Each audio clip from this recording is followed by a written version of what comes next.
to our Everyone's favorite Democratic Socialist. yes, let's move on to everyone's favorite Democratic Socialist of America candidate, Miss Alexandria Ocasio-Cortez. As we both listen to the Ben Shapiro podcast, and he's been very vocal. Like, I like Ben Shapiro's just thoughts on like courts decisions and stuff, but like this is the one where like he's getting really emotional and passionate about it, and like he's got so passionate about it that he's willing to put $10 into Alexandria Ocasio-Cortez's campaign to either go on his show. $10,000. Is it? Did I say 10,000? It's $10,000. Did I say 10,000? What did I say? You said $10. Oh, I thought it said 10,000. My bad. $10,000. $10,000. Yeah, to her campaign if she would go and talk to him. Basically, that's all it was. Really, the gist of it. Yeah. Either debate him or go on and talk about, because like if you've not listened to his Sunday special, all he does is like have random people come in and they just talk for an hour. They talk both politics on both sides. He's definitely had people on the left. Oh yeah, for sure. On the show and just talked about it, and like it gets pretty deep in the conversations and stuff. But I would like to see her on there, just because of the stuff she just says, and I'm just like, what? And that's another thing goes into the Alex Jones thing, where she says something, people are gonna believe it, and like that's how it works. But that's not how it works. And if you want to like compare people to like lying, you know, she's getting up there now. So it's like, I definitely want to see her get challenged, because like all of her interviews and all of her things that she's been on, she's been basically like, you know, they've been holding her hand the whole time, and like they definitely need someone in there to just talk to her and like show her some facts. You know, it doesn't need to be, you know, confrontational in a way. I think, you know, I think what probably will happen is that she would, if it actually did happen, like, oh no, you're wrong. Da da da da. It's like basically what Jimmy Kimmel does to anyone that talks about politics. He's like, no, you're wrong. You're wrong. That's all he says. And like, but for her, I think that's basically what's gonna happen if it does.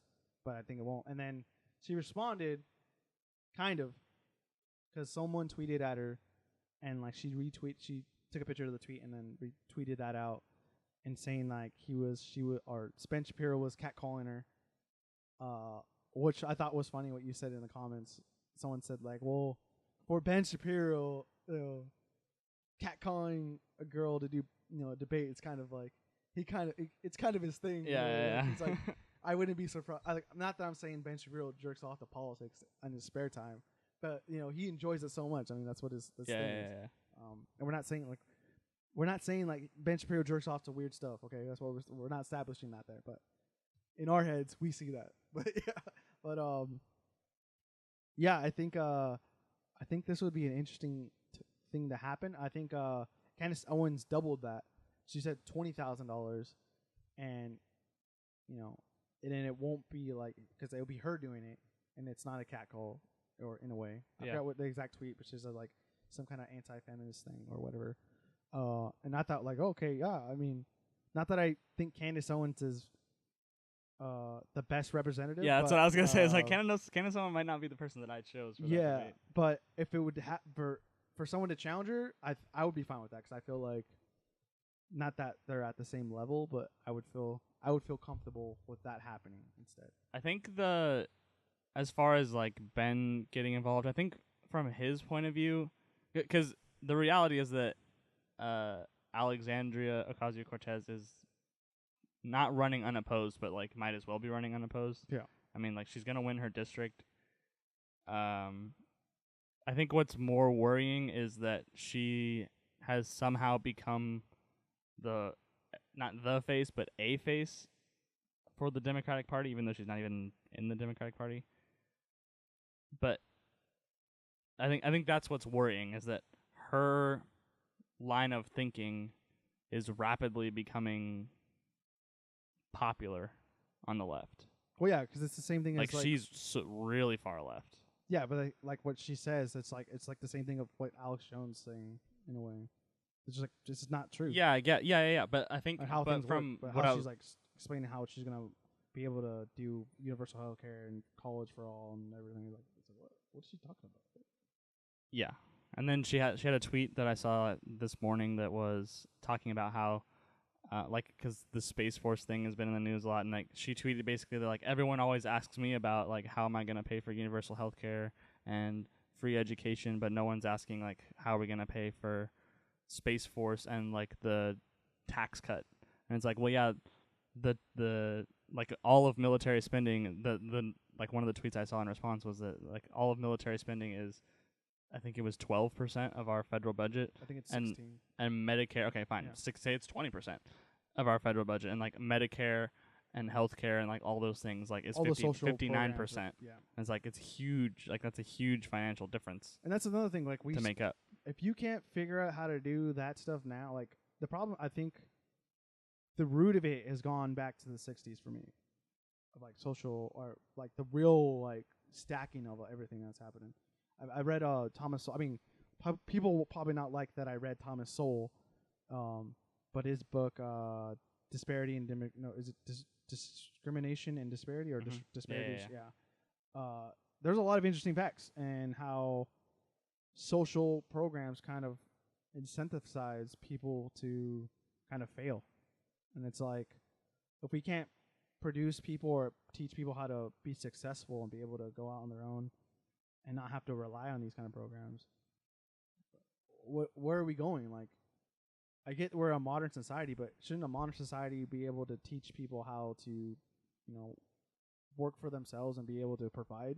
Mm-hmm. And like, it's just like, I don't get this idea of just free college for all. I just like it's not constitutional, and also it's like, why we just want to not work for things anymore? For me, like that's what I don't know, because I'm a Hispanic. Or I mean, there's different things that people say about Hispanics, like not working hard and whatnot. But like, I was always thought like you got to work your ass off and stuff. So and then stuff will happen. Like, I don't know. Like for me, like if anyone told me like what time and period would you want to live in, I would want to live where my grandfather lived, his time, because I feel like that was such a great time in America in the 50s. Raising all his kids and stuff, and then also kind of being socially accepted. Because I mean, Hispanics are, they're not. I mean, they're brown, but not like totally. Like I felt like there was racism, but like where he lived and everything, there wasn't that much racism. It was all military, basically, like neighborhood where people didn't see colors. So, I don't know what you military people call it, military people, but you know what I mean. Like we're Americans. I'm not Mexican. I'm not, Native American. I'm American in a way. And I don't know. It's just weird for me. I don't know.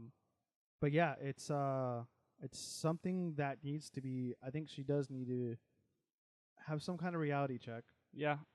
But I think it's also good for her in a way if she gets this reality check. Because I feel like also with the left, no one gets really challenged, and especially you see it in like the educational system too. Like, where everyone on the right is basically quiet, and no one and everyone on the left is basically vocal in all their points and what they want to say, but like they're never really challenged in a way when they go out into the real world. And I think that's a thing that needs to happen more often. That's what I try to do as much. I'm not trying to make people change people's minds, but I'm trying to make people understand. That's like my go-to thing. It's like, I don't care about changing your mind. I want to make you understand. If you don't understand, then you have a problem. Yeah. I guess we haven't really talked too much about how like her actual response. Like, so basically she compared Ben Shapiro reaching out. It's like her tweet was that like, I'll respond to this as if I was responding to a cat call, basically, and like that's just not. It was a pretty childish response. Yeah. To like a simple, just like all Ben Shapiro wants is to have a discussion, and then she's trying to like shame him publicly for asking for a discussion, for a debate. I don't know. And then she got a lot of blowback for that, obviously, from a lot of women on the right. And then like the whole Candace Owen thing came in. I feel that in some ways, I would want this sort of debate because I personally want her line of thinking to be destroyed, like publicly, like just annihilated with facts. At the same time, I think the longer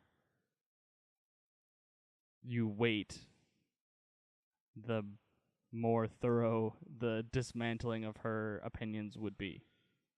Yeah, I think it's If hurting that her. makes sense. It's hurting her too, just to go on these shows and talk. Honestly, Yes. I'm like, I think the latest thing where she was explaining Nancy Pelosi and stuff, and I was just like, she literally just had to say like one sentence, but she said like the text. she talks herself into a hole. Yeah, I'm like, what do you? Who is your PR person or what's going on, dude? Like, like, sit her down and like say like, hey, this is what you need to say. This is it. That's all you got to say. And after that, then you're done. Yeah. I'm I'm not sure what that is. We have fire. I think it's an ash that got into that. Oh, maybe. A lot of wildfires burning around yeah, here. we're in California. But yeah, I don't know. It's weird because I feel like it's only people in like the blue areas, which is only like L.A., San Francisco, and like New York, which are like very blue, and then stuff south of New York and stuff. Mm-hmm.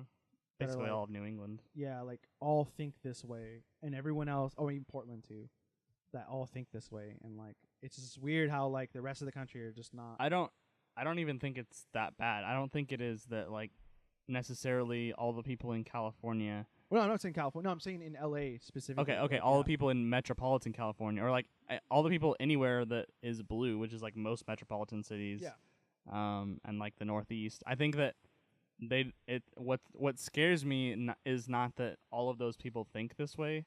It's that we're so divided as a country right now that they will vote for that over the alternative. Yeah.